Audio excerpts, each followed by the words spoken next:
My Mill and husband said, "Don't talk to us. You annoy us." They started to ignore me. Ignoring would have been tolerable, but soon they became violent without a word whenever they didn't like something I did. But one day, a chance for revenge appeared. It was when my Mill tumbled down the stairs, bleeding heavily. Using this incident, and with the help of my sister-in-law, I plan to make them pay. My name is Catherine, 30 years old. I live with my husband Bob, who's 2 years older, and my Mill. Their father passed away when Bob was young. Mill raised both Bob and his sister Jessica by herself. Perhaps because of this, Bob is quite the mama's boy, and Mill is overly attached to him. I became a housewife at Bob's insistence. His wish was for me to take care of our home alongside Mill. However, things didn't go as planned. Contrary to Bob's wishes of us managing the house together, Mill forced all household chores onto me. Moreover, she began to treat me as if I didn't exist. As Mill ignored me, Bob started to follow suit. Both of them began to overlook me. Worse, if I ever slacked in my chores, they'd get physically abusive. One might think I could dodge MIL's assaults,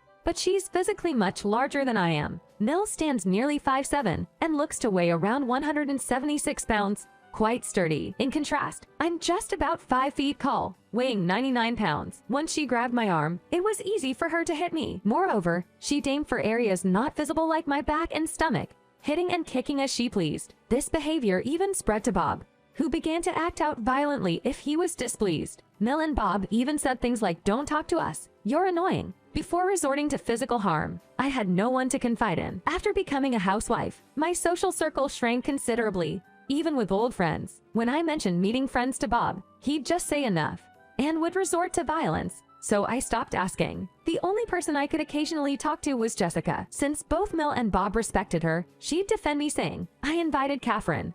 Got a problem with that. Neither dared to say anything or act violently in her presence. So I mustered the courage to discuss the issue of being ignored with her. "Jessica, I've been treated like I'm invisible at home. What should I do?" By the way, Jessica prefers being called by her first name rather than sister-in-law. "What? You're being bullied?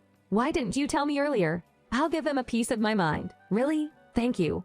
I think Mill especially dislikes me, and I'd love to know why." "Okay, leave it to me. I'll ask them and find out for you. Thanks a lot." I thought this would solve my problems. However, how dare you snitch to Jessica? It was Mill who approached me with this. "You asked Jessica why I hate you? Isn't it obvious? You took Bob away from me." Saying so, she grabbed my arm. She then continued to hit me more aggressively than ever. My Mill hit me, even on the face, which she usually wouldn't, and said, "You think you can see Jessica now? Try doing something unnecessary again. I'll make you suffer even more." And with that, she continued hitting me without saying a word. That night, trying to cool the bruises, I sneakily went to get some ice when my husband returned. "Got word from Mom. Seems you said something unnecessary to Sis." Saying that, he landed a heavy punch in my stomach. A small gasp escaped my lips. Afterwards, my husband continued to kick me in the stomach as I lay on the ground. "Try saying something unnecessary to Sis again.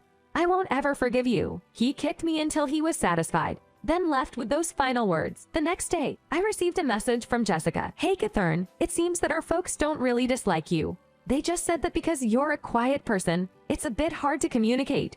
Could you maybe try starting conversations more?" "I see. Thank you, I'll try. Let's have coffee sometime soon." Though Jessica said this, my face was still badly bruised, and I couldn't imagine going out. I was foolish to think that Jessica might help, but an opportunity presented itself to me. It was during my husband's business trip. Usually, my Mill stayed downstairs, but she had come upstairs. I wondered, why is she here? Turns out, she started checking the cleanliness of the bathroom I had cleaned upstairs. Recently, she either lost interest in me or just ignored me completely. Maybe she thought she'd take this chance to physically harm me in my husband's absence. But everything, including the bathroom, was spotless. Mill clicked her tongue in annoyance and started heading downstairs. Suddenly, a loud thud. Rushing to see, I found her lying at the bottom of the stairs. "Mill." I quickly went to her side to see her bleeding profusely from the head. "Kate, call an ambulance." Barely conscious, she pleaded. I thought about calling an ambulance, but decided to ignore her. As she weakly whispered for an ambulance, I couldn't help but smile. After a while, she started saying, "Call Jessica, please." Great idea. I thought of a brilliant plan and decided to call Jessica. Oh, and by the way, my face still had ugly blue bruises. After a few rings, Jessica answered. "What happened?" "Well, Mill wants to say something. Let me pass her the phone." "Okay, sure." I put the phone on speaker and held it close to Mill. "Jessica, please get an ambulance." After that, she lost consciousness. "Hey, what's going on? What's this about an ambulance?" From the other side of the line, Jessica sounded frantic. I explained the situation. Mill seems to have fallen from the top of the stairs. He's bleeding from her head. Should I call an ambulance? My Mill said. What are you saying, Catherine? Call an ambulance right now. I replied, got it. Also, when you decide on a hospital, will you be coming right away, Jessica? She responded, of course I will. Let me know as soon as you decide on the hospital. Understood. I'll call the ambulance now. With that, a few minutes later, my Mill was rushed to the hospital. The paramedics seemed to be handling my MIL's condition normally. But when they saw my face, they were taken aback. That's because my face still had visible bruises. Once the hospital was decided, I contacted Jessica. About 30 minutes after we arrived at the hospital, Jessica arrived too. When she saw my face, she too looked shocked. Jessica said, Catherine, what happened to your face?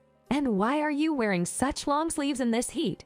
Could it be? She grabbed my hand and pulled up my sleeve, revealing a bruise from where my Mill had grabbed me hard. Jessica then, without any regard for those around us, began to remove my clothes to see the extent of my injuries. Oh my goodness, are these? My body was covered in bruises. These two are from my Mill hitting me, and this big one is from my husband, Bob, kicking me. The one on my face, that's from my Mill. Go to the emergency room right now, get yourself checked, and get a medical report. This is not a light matter, Jessica advised. I did just that. And after getting the medical report, I returned to the emergency room where my Mill and Jessica were waiting. Here, I got the report. Jessica took a look and said, let me see. Okay, this will do. I'm sorry, I had no idea it was this bad. Was it true that you were being ignored by them? I simply nodded. And did my words make it worse for you? Jessica asked. Again, I nodded. I'm really sorry.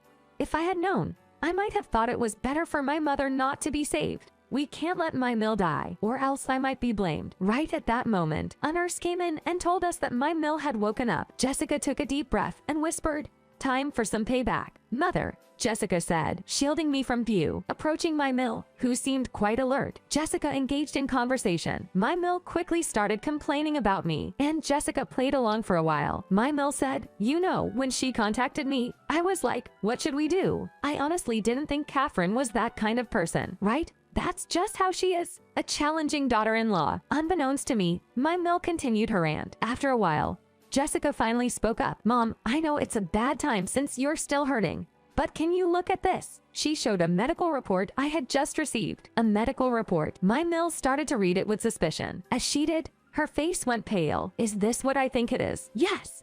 Do you realize? It's terrible to cause such serious injuries, even if it's to a DIL you don't like. If I take this to the police, what do you think will happen? They're smart. You can figure it out, right? Wait. Going to the police is a bit much. I just slapped her a bit. Come on, it's not a big deal. My Mill kept laughing, saying it was exaggerated. That's when I chimed in. What's exaggerated about this? There's a huge bruise on her pretty face, and her body is covered in them. To be honest, your injuries seem minor compared to this. This made my Mill even more anxious. Hold on. I wasn't the only one who did this. Bob also ignored her and was violent towards Catherine. He's just as guilty. Jessica, clearly at her wit's end, replied, I know that. I've tried contacting Bob multiple times, but he's not answering. Maybe he's not on a business trip. Maybe he's cheating. If he is, I will never forgive him. Come to think of it, my husband had been coming home late recently. Bob has always been like that, hasn't he? Whenever he gets a girlfriend who does everything he wants, he quickly finds another one. I thought he had changed after getting married, but a man who is violent can't be trusted. I was shocked to learn about my husband's past. If what Jessica said was true, maybe he was cheating. I'm going to the police. With this report and Jessica's testimony, both you and Bob will surely get arrested. I want both of you to face the consequences. My Mill shouted in anger. What are you saying? You're a terrible DIL. Do we need to discipline you more? By discipline, you mean hit me again. So you're admitting to the previous abuse. Of course, it's our duty to discipline a DIL who doesn't know her place. That was practically an admission of guilt. I had been waiting for this. Thank you for confessing, I said, taking out my smartphone. It had been recording our conversation. This conversation has been recorded. I plan to use it as evidence against you. It's over for you now, Mill. I decided to leave the room.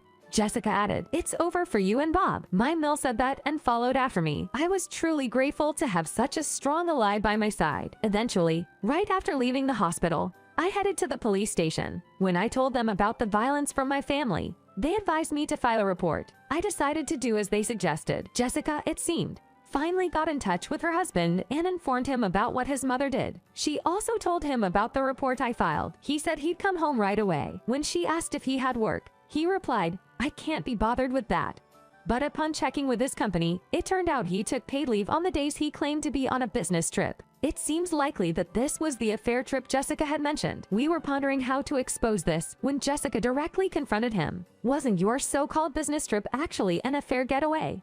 "I know about it." And he quickly admitted, asking, "How did you know?" The conversation was recorded, so we now had evidence of his affair and his admission. Now it seemed we could get our revenge. The aftermath: when my husband arrived at the hospital where my Mill was admitted, he was arrested by the police on the spot. The Mill was also questioned in her hospital room. They both denied the violence towards me, but with the recorded admissions, medical reports, and Jessica's testimony, they were eventually arrested for assault. Due to the severity of their actions, they were sentenced to prison. It looks like they will be spending some time behind bars. I also divorced my husband. The compensation for the affair and the violence amounted to a substantial sum. It was beyond what my husband could cover with his savings, so he ended up in debt. Of course, I also demanded compensation from my Mill. With no savings, she too was in debt. Upon their release from prison, they will have to work solely to repay their debts. Considering the energy they had to harm me, they should be able to handle a job. However, that's if they can find one,